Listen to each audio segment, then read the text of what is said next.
Muy bien. Vamos ya a empezar a grabar también para ya poder dar inicio a nuestra clase de hoy. Muy bien. Eso ya están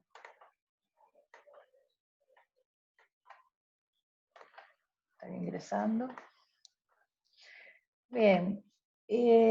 Nos habíamos quedado en la clase anterior sobre lo que eran el nacimiento de la obligación tributaria.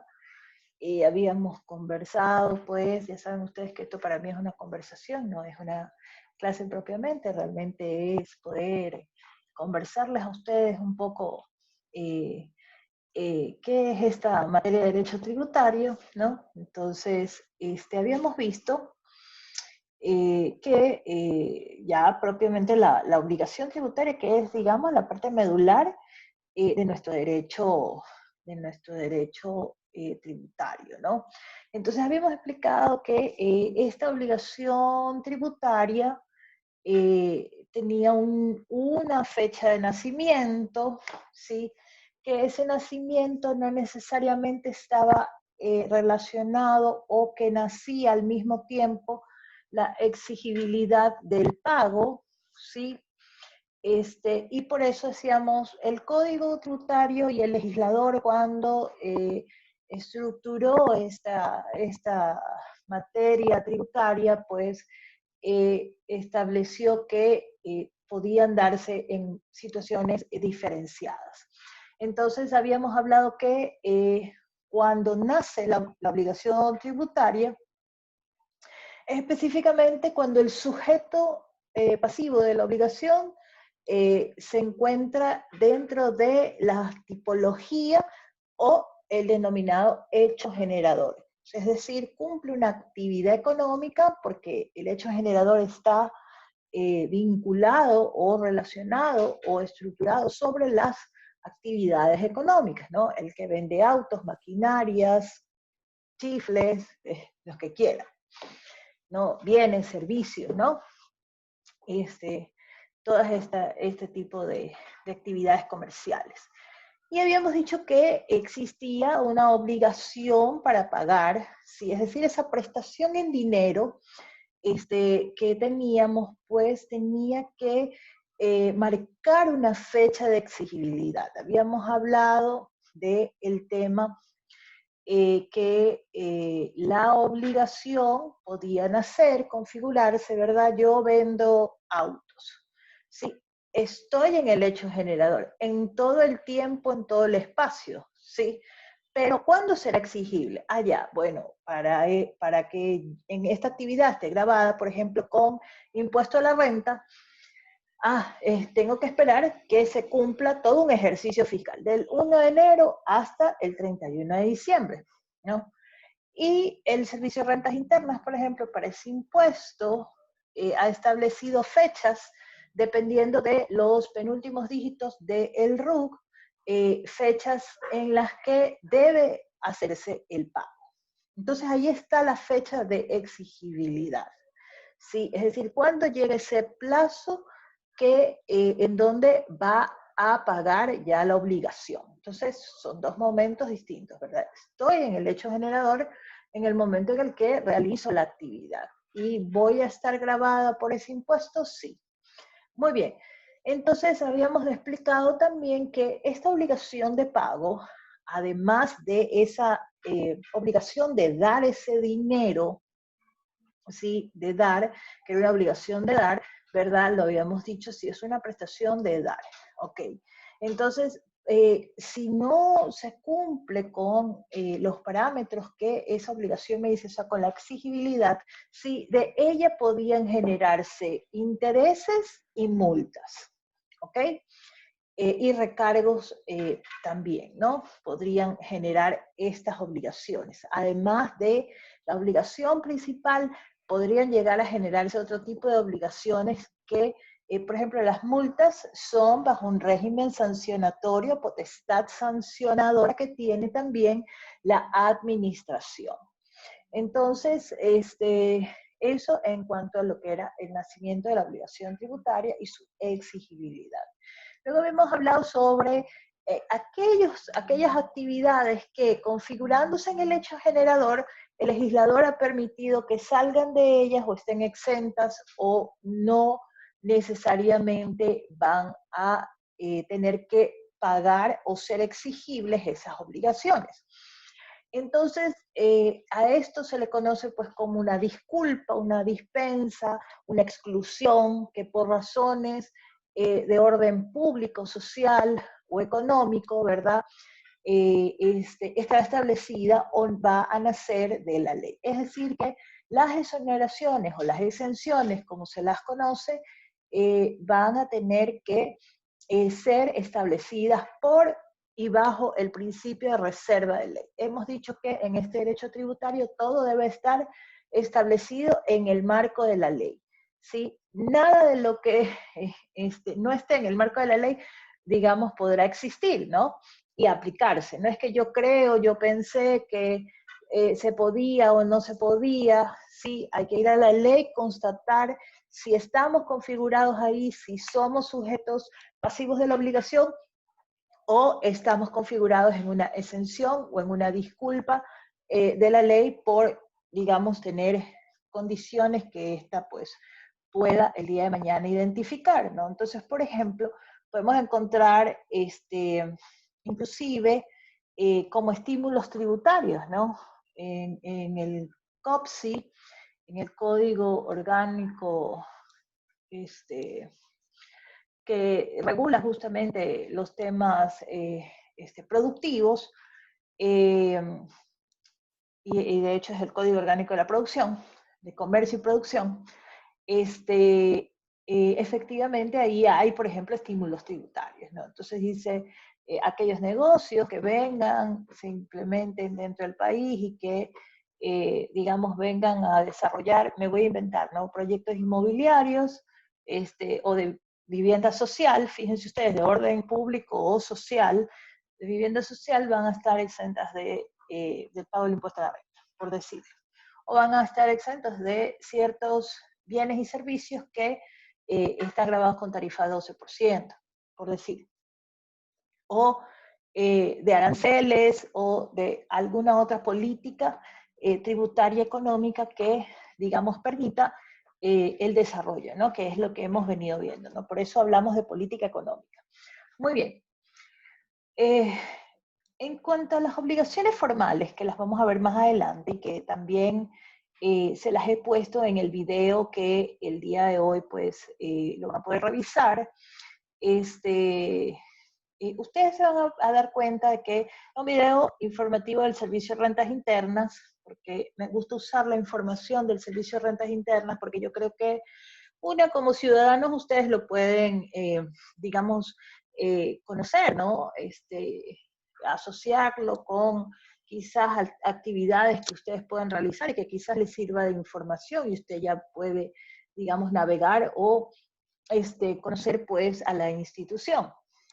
Pero además de eso también, digamos, como apoyo de esta cátedra, porque en definitiva, si yo les hablo de los tributos y de lo que leo y de lo que brevemente les puedo decir en 30 o 40 minutos, el resumen pues va a ser muy, muy corto, ¿no? Entonces yo prefiero apoyarme en este tipo de material, sí, en donde ustedes, además que el Servicio de Rentas Internas ha hecho guías prácticas, ha desmenuzado muy bien, ha hecho una presentación en la página web de ellos en donde la información realmente es abundante y ahí usted no se pierde, es una guía muy buena. Entonces es importante, ¿no? Conocerlo. Entonces, muy bien. ¿Qué son estas obligaciones formales? Dentro del marco de los derechos subjetivos, sí, en el caso de que, digamos, estas obligaciones formales se lleguen a vulnerar o se lleguen a violar, ¿verdad? Podrán ser impugnadas. ¿Y por qué? Porque estos deberes formales, sí, precisamente traen consigo, digamos, la potestad que tiene el Estado de poder sancionarlos, ¿sí? ¿Qué deberes formales son los que podemos identificar? Tener un RUC, sacar facturas, este, eh, presentar información que sea requerida por parte del Servicio de Rentas Internas. Como siempre digo, si le tocan la puerta y le dice somos del Servicio de Rentas Internas, no se tire por la ventana, ¿sí? No pasa nada, ¿ya? Simple y llanamente ábrele la puerta y dígale que lo invita a pasar y en qué lo puede ayudar. Porque, en definitiva, ¿sí? Una, quien nada debe, nada teme, ¿sí? Dos, el ciudadano tiene que ser transparente, ¿no? Y la transparencia es uno de los principios que hemos peleado tanto que se inserten dentro de la gobernanza o dentro de la administración pública, ¿sí? Que en definitiva, pues, todo lo que pedimos se nos da, ¿sí ven? Entonces, asimismo tenemos que ser ciudadanos transparentes, ¿no?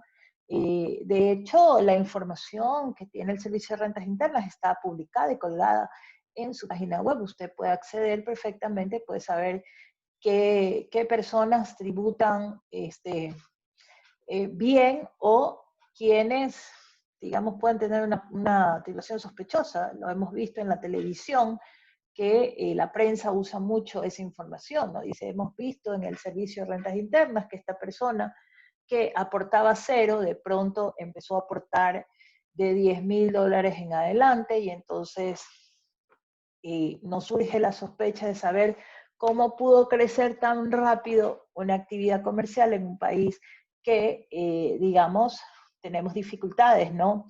Los negocios no crecen de la noche a la mañana.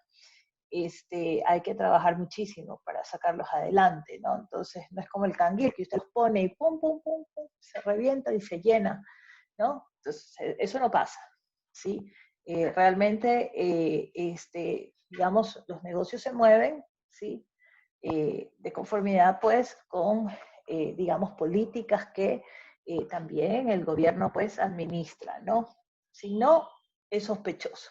Pero bueno, hasta ahí habíamos avanzado, y hoy íbamos a hablar sobre cómo se va a resolver la obligación, ¿verdad? Entonces, esto es simple, ¿no? Si me nace una obligación, tengo que pagar, así como, qué sé yo, pues cuando ya toca pagar el celular, ¿no? El servicio de telefonía. Sí, de pronto a usted le toca, a mí me toca pagar los 16 veces. Entonces ya a partir del 15, yo ya tengo mi mensaje que dice, ya ha sido descontado de su tarjeta de crédito el pago de, gracias por su pago. Perfecto. Lo mismo pasa, es una obligación, ¿no? Que tengo que cumplir, y que firme un contrato en donde dice que en esas fechas yo voy a pagar y todo lo demás. Lo mismo pasa con la obligación tributaria. Y bueno, y con todo el esquema que corresponde a las obligaciones que podamos hacer entre ciudadanos, entre el comercio, entre las actividades comerciales que puedan existir, ¿verdad? En las relaciones que a diario todos tenemos, ¿no? Fíjense ustedes que ustedes pueden hacer obligaciones todos los días, ¿no? Yo siempre digo, todos los días negociamos, ¿no? ¿Y por qué todos los días negociamos? Porque fíjense ustedes, para quienes viven con sus padres, ¿no? O sea, usted le dice, mamá, préstame $5, ¿no? Y entonces usted ya ahí ya tiene una obligación de devolverle $5, ¿ya?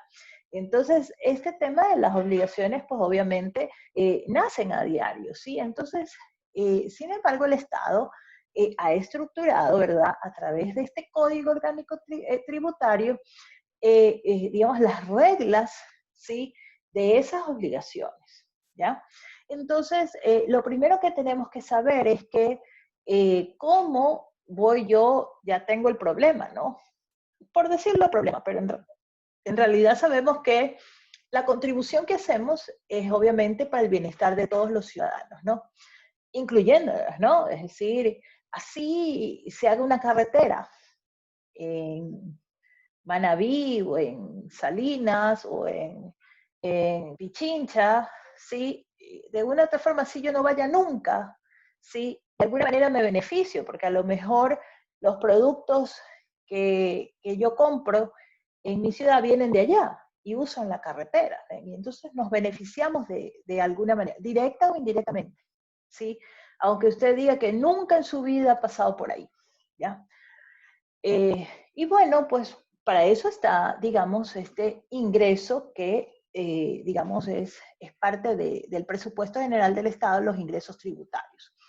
Entonces, lo primero que tengo que saber es que, bueno, ¿cómo yo le tengo que pagar a la administración? Así, para poder cumplir o disolver o extinguir esa obligación de pago, de dar que yo tengo. Muy bien.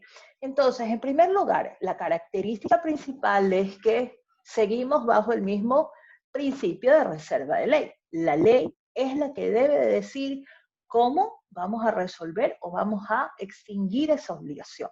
Entonces, no son voluntarias, no es que usted el día de mañana, como yo les decía en algún momento, ¿no? Tengo una vaca y resulta ser que no tengo más ingresos, tengo una vaca, es lo único que me queda y obviamente la vaca tiene un precio. Sí, voy a coger la vaca, me voy a ir hasta las oficinas del Servicio de Rentas Internas y le digo, no tengo cómo pagarle, aquí le dejo la vaca. ¿Ya? No se resuelve de esa forma. Hay fórmulas que establece la norma y obviamente debe de establecerlas porque tiene que poner límites y porque el Estado no está, por ejemplo, para vender la vaca, para conservar o alimentar la vaca hasta que se muera o hasta hacer algo o resolver algo con la vaca que realmente le represente ingresos al Estado. El Estado no está para eso, ¿no? Entonces, el Estado necesita liquidez, necesita dinero. Bien, entonces, ¿cuáles son esos modos que la ley reconoce? En primer lugar, pues, obviamente, la natural, ¿no? La de pagar. Es decir, si esa prestación de dar es en dinero, entonces voy a tener que entregar dinero, ¿no? La cantidad que se liquide por conceptos de esos tributos o impuestos, tasas o contribuciones especiales. Entonces, ese será nuestro primer modo de extinguir que podamos revisar. Luego tenemos la compensación, es decir, un cruce de cuentas, un cruce de deudas que, digamos, pueden compensarse total o parcialmente, de tal forma que las partes pues, puedan usarla como beneficio de extinción de esa obligación. La confusión, ¿sí? Que ya lo vamos a ver cómo opera, ¿sí? Pero pueden confundirse la calidad de sujeto activo como la del sujeto pasivo. Es decir, se vuelven uno y ya no hay a quien reclamarle porque la deuda está ahí y digamos que se confunde patrimonialmente hablando y tiene que morir ahí, ¿no? O sea, tiene que extinguirse, ¿ok? Luego tenemos la remisión y ustedes recordarán que en nuestro país, con el gobierno anterior, se hicieron 2 periodos de ley de remisión y luego, bueno, claro, el periodo presidencial anterior fue alrededor de 10 años y obviamente pues se produjeron dos leyes de remisión o de condonación de deudas, ¿ya? Pero ¿qué es lo que vamos a condonar? Vamos a condonar intereses, multas y recargos. No la obligación principal, realmente el Estado no va a perder. No es que le da de baja y le disculpa todo, es solamente para intereses, recargos y multas, ¿no? Es decir, le permite al contribuyente acogerse a esta ley de remisión para que el Estado, digamos, pueda recaudar al menos la obligación tributaria principal, ¿no? Pero ya vamos a ver cómo funciona esto, porque la ley de remisión tiene reglas en particular que cumplir para que pueda producirse ese modo de extinguir.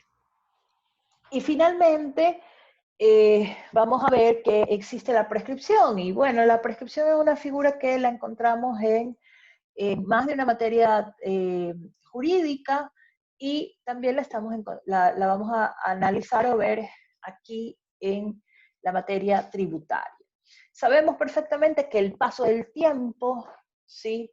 En cuanto a obligaciones, no pueden ser perpetuas, no pueden ser indefinidas, no pueden ser sin tiempo, no pueden ser, digamos, una cadena que, digamos, se mantenga fijada en un contribuyente que no pueda liberarse de ella.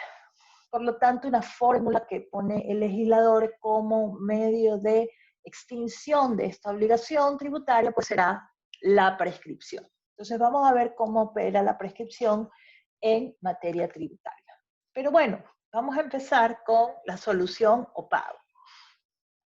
Bien, lo primero que el legislador se planteó, ¿sí? En ponerle como solución a lo que se debe, ¿sí? Es que yo debo de preguntarme cómo debo hacer ese pago, ¿sí? Entonces, lo que les decía, ¿no? Quizás, porque como no son voluntarias, ¿verdad? Yo no puedo recibir cualquier cosa. Tengo que recibir dinero. Y aquí lo dice, ¿no? Y la regla que nos da el Código Tributario es precisamente que es en dinero o el equivalente a dinero, ¿sí? Que podrían ser estos títulos valores que los llamamos pues bonos o papeles públicos o notas de crédito, ¿sí? E inclusive podemos realizar una dación en pago que es un intercambio de algún bien en donde, digamos, podemos cumplir con la obligación. Esas son las fórmulas de cómo yo puedo hacer el pago, ¿sí? Luego, la segunda situación que identificó el legislador fue a quién debo hacerle ese pago. Mejor dicho, ¿quién debe hacer ese pago? ¿Ya? Sabemos perfectamente que de la relación tributaria, ¿sí? Tenemos el sujeto activo o acreedor o sujeto pasivo o deudor. Muy bien, entonces definitivamente es el sujeto pasivo el que deba realizar ese pago, o el que también llamamos pues como sinónimos pues contribuyente, pero fíjense ustedes que también puede ser digamos un responsable o un tercero, ¿sí? Que tenga, digamos, cuando hablamos responsables o terceros, por ejemplo, pueden ser personas que también estén, digamos, solidariamente responsabilizados por, identificados por la norma, ¿no? Como responsables del pago de ese tributo, ¿sí? Y finalmente una tercera persona también puede pagar por ese sujeto pasivo de la obligación. Es decir, a ese tercero, ¿sí? La norma le reconoce que pueda pedir el reintegro o la devolución del pago que ha realizado. Fíjense ustedes, le reconoce el derecho a que pueda reintegrársele lo pagado, ¿sí? Y que obviamente tiene que estar por ley bajo el principio de reserva de ley. En otros casos, si hay un tercero que paga, ustedes saben que digamos, tendría que entrar a probar que ha pagado de manera, digamos, indebida y todo lo demás para que pueda pedirse el reintegro. Pero si no, como a veces yo digo, no se le agradece la contribución. Y bueno, y hay situaciones. Jefferson, cuéntame, ¿qué pasó? Sí, una consulta. En primer lugar, disculpen haber estado antes. Segundo, quería hacerle una consulta respecto al tercero. ¿Puede darse el caso de que, por ejemplo, la empresa Recover o alguna otra terciarizadora venga y compre esa deuda y luego me la quiera cobrar? ¿Se puede presentar así? Bueno, empresas No, de cobro, no es terciarizadora, es una sí, empresa dirigida a cobro. sí, o sea, tú me hablas de aquellas que compran cartera. A eso te Así refieres. es, correcto. Sí. Así No, es. no, no, no, aquí no estamos frente a esa situación. Estamos frente a terceras personas que, digamos, este, digamos que puedan tener, qué sé yo, pues, por ejemplo, puedan decir, eh, yo te pago la deuda, ¿sí? Te hace un préstamo, ya, por ejemplo, eso puede pasar cuando tenemos empresas vinculadas, ¿no? cuando hay empresas vinculadas y se hacen préstamos, ¿ya? Entonces una empresa le presta a la otra, ¿ya? Y entonces es un tercero, ¿ves? Que paga, ¿ya? Que hace el reconocimiento de estas obligaciones, pero son dos personas completamente diferentes, o sea, ese es el punto. Esos terceros tienen que ser personas diferentes que, digamos, le da derecho a la otra a que pueda eh, pedirle que se le Exigirle el devuelva, pago, claro, que se le devuelva lo pagado, ¿sí? Entonces, digamos, contablemente ellos se ponen el préstamo, ¿no? Y eso ocurre muchísimo, ¿sí? Es una práctica que hacen las sociedades, en donde hay unas empresas que le van mejor que las otras, que tienen mayor liquidez, y para salvar o mantener a la otra le hace préstamos para que pague los tributos. O también puede ser préstamos, por ejemplo, de los accionistas, ¿no? De, su, de sus ingresos propios, ¿no? Que le presta tal vez a la empresa para que esta pueda cancelar las deudas, ¿no? Pero obviamente la ley le reconoce, sí, que tiene esa titularidad de ese crédito para que él pueda pedir la devolución de esa deuda, ¿no? Entonces esto es un poco como yo sé que esta siempre me persona, gusta, o, sí, o sea, que esta persona o sociedad debe hacerlo todos los trámites a través del SRI directamente. Porque no, caso contrario no tendría una base legal como para decir, ¿sabes qué? Yo te pagué, fue para eso. O sea, te presté el dinero para eso. Y como tal lo quiero mm, cobrar. bueno, todo se deja, digamos, debidamente documentada, ¿no? Este, fíjate que lo que te decía, ¿no? O sea, por ejemplo, con el caso de las empresas, ¿no? Que se tiene que registrar, pues, contablemente que se ha recibido ese dinero, ¿sí? Y que ese dinero, pues, va a ser utilizado para el pago de tributos. De hecho, lo tiene que conocer la Junta General de Accionistas, lo tiene que aprobar, tienen que aprobar que ese crédito se dé. O sea, en papeles está todo, ¿ves?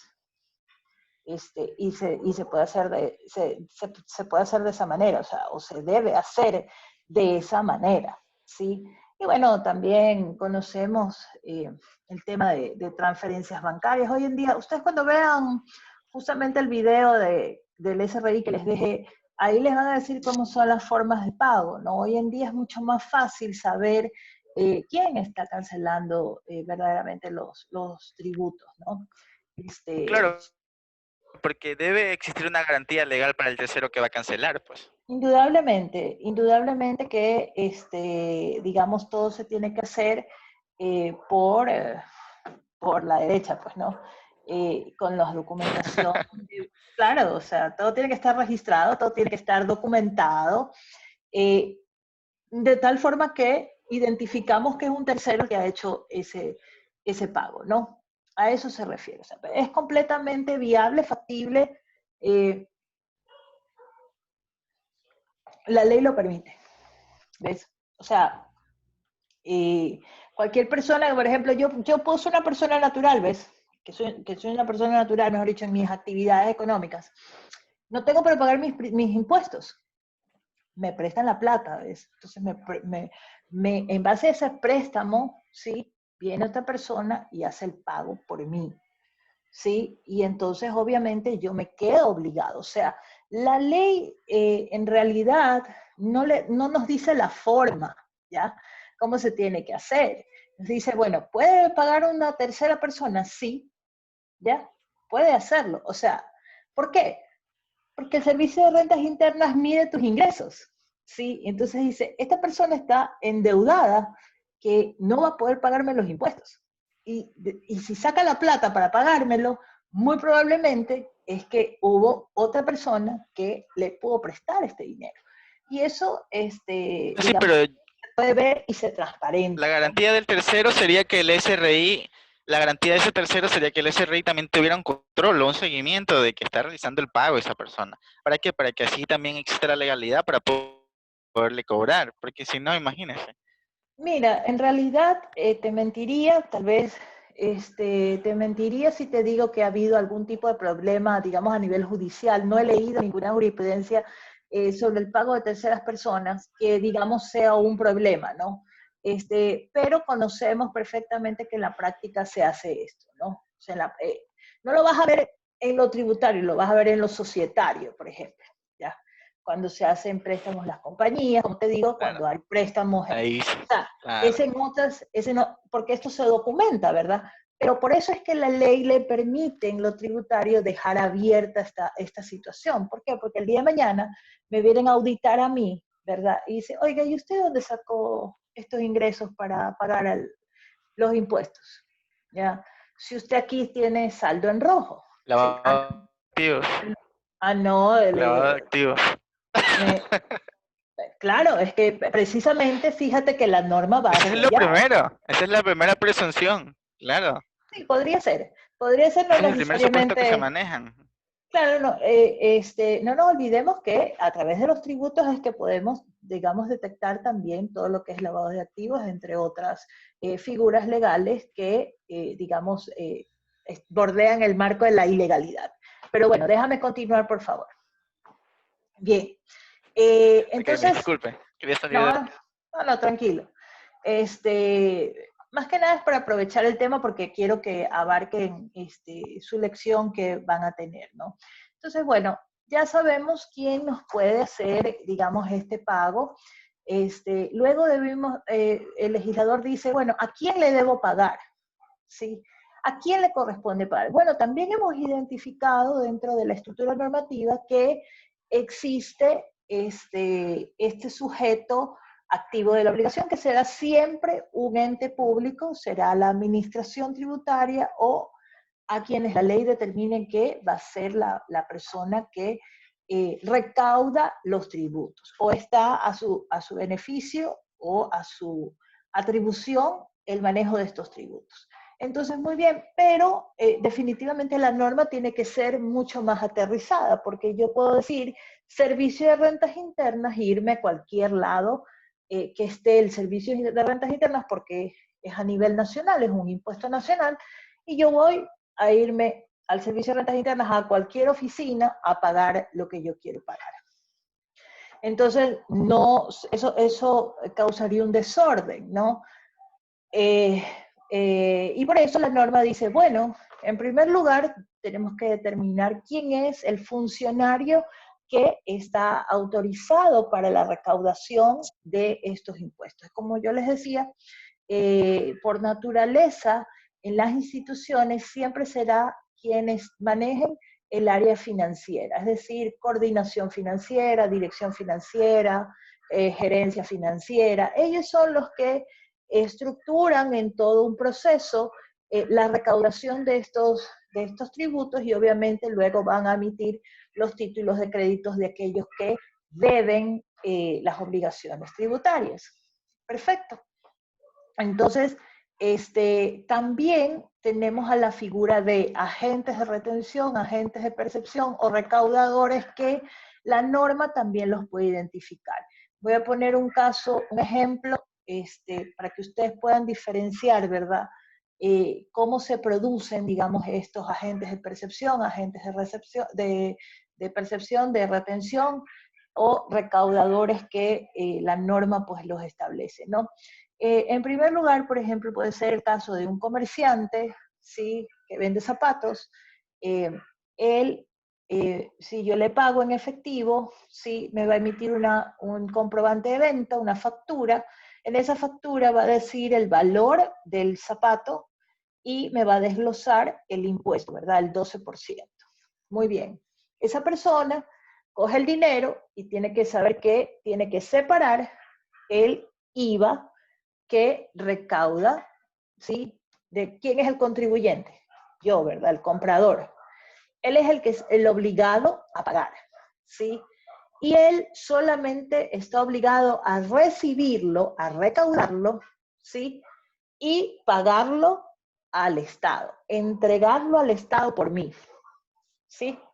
Entonces, él retiene ese dinero y lo paga cuando le es exigible y le dice el Servicio de Rentas Internas, bueno, usted mensualmente va a liquidarme cuánta venta ha hecho y cuántos impuestos ha recaudado. Ahora, en ese mismo contexto, sí puede pasar una figura triangular, que digo yo, ¿no? Resulta ser que seguimos en el mismo caso. Hay un vendedor, un establecimiento comercial, yo que soy el contribuyente porque soy el que estoy adquiriendo los zapatos y no voy a pagar en efectivo, voy a pagar en tarjeta de crédito. Si ninguno de los dos pasó dinero, ¿sí? Pasamos el plástico, ¿sí? Y la tarjeta de crédito es otra persona diferente a nosotros dos, ¿sí? Entonces pasa que como la tarjeta de crédito se le digita el valor que le va a pagar al establecimiento cuando le presente el voucher, pero él se va a quedar en cambio, con el impuesto que nadie entregó, sino que solamente se facturó a través del voucher, ¿verdad? Y va a ser la tarjeta de crédito quien sea la recaudadora y quien vaya a entregarle y liquidarle los impuestos al Estado. Por mí, fíjense ustedes, dos personas diferentes, ¿ya? Dos pasos, ¿no? Entonces, así se da, digamos, este tema. Ahora, puede ser que el día de mañana alguna institución del Estado diga, usted tiene que hacer los pagos. Por ejemplo, ¿ya? Porque todo se da. Ustedes han visto que, por ejemplo, ustedes pueden pagar los servicios básicos en este famoso Servipagos, ¿sí? Entonces, usted, que es el contribuyente, no va a la administración tributaria, ¿sí? Va a una oficina de servicios donde usted entrega ese dinero y ellos hacen la entrega del pago de esos tributos. Fíjense usted, ¿sí? No está la administración tributaria cobrando directamente. Los bancos, ¿sí? Lo van a ver ahora en los deberes formales, cómo se hacen los pagos en el video que les dejé, precisamente para que puedan ver todas las facilidades de pagos que tiene hoy en día el Servicio de Rentas Internas y que evidentemente estas personas son agentes de recepción, percepción o recaudadores establecidos por ley. Bueno, otra característica, o mejor dicho, otra pregunta que debemos hacernos sobre este pago que nos va a permitir solucionar la obligación tributaria es ¿dónde tengo que hacerlo? ¿Sí? Entonces, el mismo código tributario nos va a decir el lugar donde se debe de hacer ese pago, ¿no? En donde, pues, por regla general será en las oficinas de la administración tributaria, ¿sí? Sin embargo, como les decía, también puede seguir donde se ha producido el hecho generador, es decir, donde está la actividad económica. Y voy a poner un caso para que, digamos, podamos entender un poquito más, ¿no? Se acostumbra, sí, y de hecho es hasta recomendación que hacemos los abogados, ¿no? Por tradición. Por ejemplo, yo siempre pongo el caso del ingenio San Carlos, ¿no? Está ubicado en Marcelino Maridueña, y allá está el ingenio, ¿no? Está la productividad, la actividad, está donde siembran la caña y donde transforman el azúcar, ¿no? Muy bien, entonces, pero está allá en Marcelino Maridueña, en el cantón Marcelino Maridueña. En Marcelino Maridueña, pues bueno, puede tener una oficina recaudadora de los tributos, ¿verdad? Muy bien, entonces, pero la empresa como tal se constituyó en la ciudad de Guayaquil. Entonces, en el cantón Guayaquil, fíjense ustedes. Y de hecho ha declarado que ese es su domicilio principal, ¿sí? Y resulta ser que tenemos en dos cantones el hecho generador, ¿ya? Entonces, para eso están estas reglas, ¿sí? De dónde debo yo hacer el pago.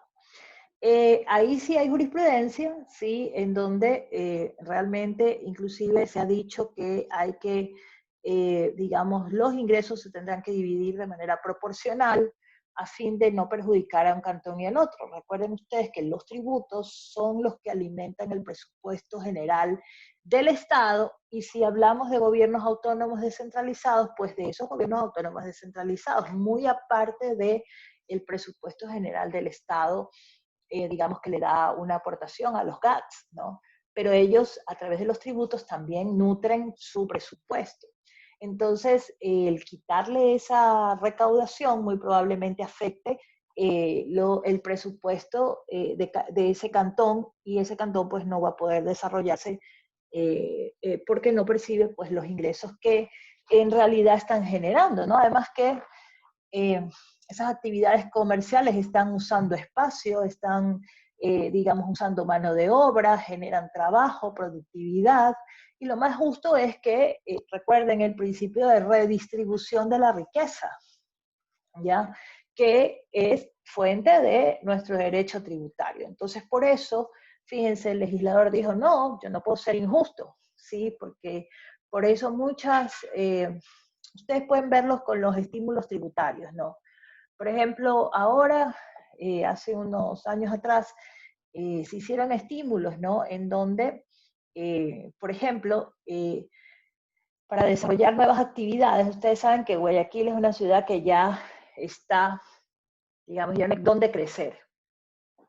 Ya no hay dónde crecer. Somos una ciudad que estamos ya saturada. Entonces, bueno, venir a poner nuevos negocios aquí es complicado. Sí, es complicado porque no hay espacio. Entonces, la misma, digamos, eh, el gobierno y la asamblea y demás, ¿verdad? Ven estos problemas y ellos pues prefieren crear a través de estímulos tributarios, ¿verdad? Decir, bueno, quienes se van a instalar negocios nuevos y desarrollar nuevas actividades económicas o tales actividades, ¿verdad? Inmobiliaria, comercial, de cualquier industrial, ¿sí? De agrícola, ¿sí? Cualquier política de estas, ¿verdad? Se le va a dar un estímulo tributario.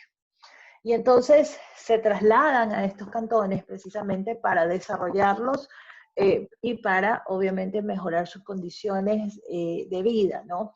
Entonces, fíjense que parecería que este tema de cómo zafarme de las obligaciones y no deberle al Estado, ¿no? No es tan sencillo, ¿sí? Detrás de ella está justamente todos los principios que yo les dije, ¿no? Sostienen a este derecho tributario. O sea, va más allá de ser simple y llanamente, bueno, dígame a dónde voy a pagar. ¿Sí? No. Pueden producirse este tipo de problemas que definitivamente son medidas, son herramientas precisamente para tener una economía mucho más justa, ¿sí?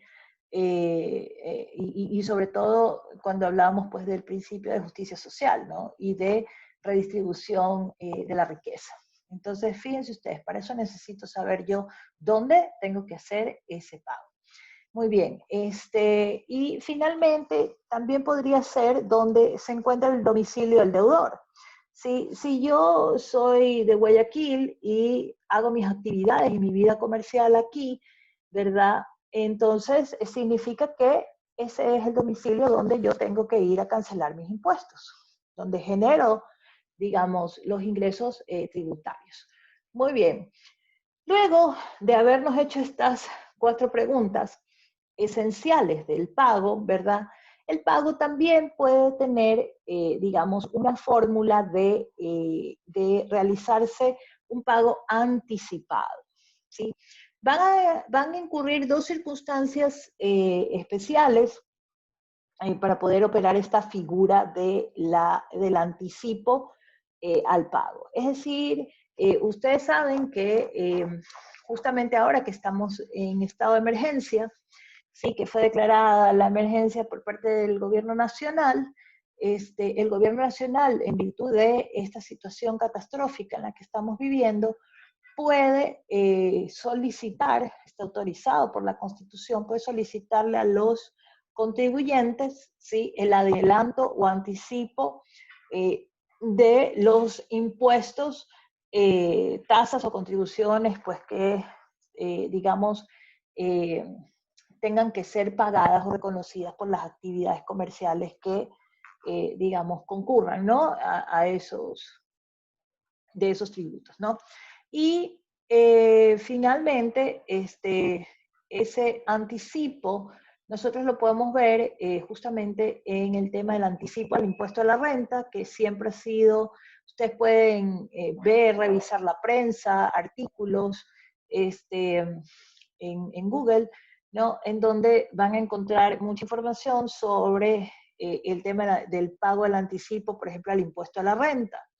¿Sí? En donde el efecto principal es poderle dar liquidez al Estado, es decir, le llega de manera anticipada y puede, digamos, hacer uso para todos los proyectos, planes o programas que ha planificado para el ejercicio fiscal. Entonces no va a esperar a que se le pague al siguiente ejercicio fiscal, sino que va a recibirlo de manera anticipada. También frente a las formas de pagar, también existe la figura del convenio de pago, ¿ya? Es decir, si yo, como les decía, ¿no?, a lo mejor ya no encuentro una tercera persona que me pueda ayudar, digamos, prestándome el dinero o, digamos, pagando por mí, ¿sí? Yo puedo ir a la administración tributaria de buena fe y decirle, por favor, celebremos un convenio de pago, déjenmelo en cómodas cuotas, ¿sí?, para poder, digamos, ir pagando esta deuda tributaria que tengo, ¿ya? Ese convenio de pago tiene condiciones bastante sencillas, pero la más importante es que no les va a dar más allá de 2 años, ¿sí? No va a superar ese plazo, porque entendemos que el Estado no es un prestamista, el Estado tiene que tener también su liquidez y soportar sus cargas, de tal forma que no es que usted lo puede pagar en 5, 10, 15, 20 años, ¿no?, sino que, digamos, serán en tiempos cortos, ¿no? Y además que Dependiendo del también valor también. dependerá. Depende del valor, así es, justamente es lo que iba a decir, depende del valor, ¿no? Si son montos pequeños, no le dará más allá de 6 meses, ¿sí? No le dará más allá de 6 meses, precisamente porque lo que le dice es, bueno, yo le voy a dar una comodidad, pero tampoco es que no lo voy a apretar para que me pague o crea que puede pagarme cuando quiera. Entonces, eso en cuanto al anticipo del pago y de la figura del convenio de pago o facilidades de pago que, digamos, son dos caras, ¿no? La administración tributaria con el anticipo del impuesto busca la liquidez y el deudor también busca, digamos, no perder liquidez, sino más bien acomodar sus deudas de tal manera que no se vea tan afectado por la deuda que pueda tener frente a la administración tributaria. Luego, tenemos que saber que, como yo les había mencionado, este pago puede generarnos intereses, multas, ¿verdad?, recargos, ¿sí? O puede llegar digamos, a tener algún tipo de diferencia entre la administración tributaria y el administrado o el contribuyente, ¿sí? Y por eso, digamos, podemos usar la vía de la impugnación, ¿sí? Ustedes saben que la Constitución establece que las actuaciones de la administración pública pueden usar la vía de la impugnación por la vía administrativa o por la vía judicial, que también lo vamos a ver aquí. Ambas vías. Entonces, si permite impugnarlo, si yo, por ejemplo, le debo 100 o le debo 1000 a la administración, 500 están en duda, en disputa, en diferencias con la administración tributaria, le digo, yo te pago los 500, ¿sí? Que no tengo problema en pagártelos, pero los otros los voy a impugnar y que siga, digamos, la vía de donde se pueda probar, donde se pueda verificar que la declaración que se ha realizado se la realiza pues acorde a los parámetros de la ley. Entonces, el pago impugnado, ¿verdad? Es un derecho que tiene el contribuyente, ¿sí? De justificar frente a la administración pública el desacuerdo que entre ellas exista, mientras la otra parte puede ser cancelada sin ningún problema. Entonces, también podemos hablar de este pago impugnado o un pago parcial que se hace. Miss, Y dime. un ejemplo podría ser los intereses que se generaron durante la crisis. Sí, Tal puede vez para ser. impugnar las tasas de interés. Porque, por ejemplo, tengo el Sí, caso de puede un ser. amigo que tiene un pequeño negocio, le aplica con RICE, se pasó unos días, por haberse pasado creo que 2 días le cobraron $30 de multa. Ahora, esto porque solamente fue un mes, pero ¿qué tal si es más de un mes? Se puede impugnar solamente ese pago, obviamente la tasa que le toca pagar por ley, Sí, esa sí claro. cancelarla, pero el interés no, porque estamos en tributaria, pues. Sí, se puede revisar la equivocada aplicación de una tasa de interés que, digamos, se haya aplicado en la liquidación de la deuda principal. Sí lo puedes hacer, claro que sí. Es un ejemplo oportuno. Bien, y finalmente, lo que se identifica como imputación al pago, ¿sí? En donde, digamos, el legislador pensó en esta posibilidad de que el deudor pague, ¿verdad? O vaya pagando, ¿sí? La deuda, vaya haciendo los abonos, ¿no? Y pretender que lo que se abona es a la deuda principal, ¿sí? Cuando de ella pues se generan los intereses, los recargos, las multas, ¿sí? Y entonces el legislador se curó en sano y dijo, vamos a poner cómo es la jerarquía o el orden para poder establecer cuándo se resuelve la obligación. Entonces, todo aquel pago que cubra los intereses, sí, será lo primero que se impute al pago. O sea, es decir, por ejemplo, tengo una deuda de 1.000, ¿verdad? Entonces, resulta ser que en intereses se me generaron 200, por decir. Yo hago un abono de los 200, ¿sí? Se entiende que se imputa a esos intereses y que los intereses estarían pagados, ¿ya? Luego el siguiente abono ya dice, puedo ir descontando o voy restando, ¿verdad? Del monto de la obligación, ¿ya? Y finalmente, reconocer el pago de las multas que se hayan aplicado. Entonces, esa es la fórmula que nos da, digamos, el código tributario en virtud de los modos de extinguir las obligaciones. Bien, hasta ahí nos vamos a quedar porque el tiempo vuela y en la noche sí que me descuadro con ustedes.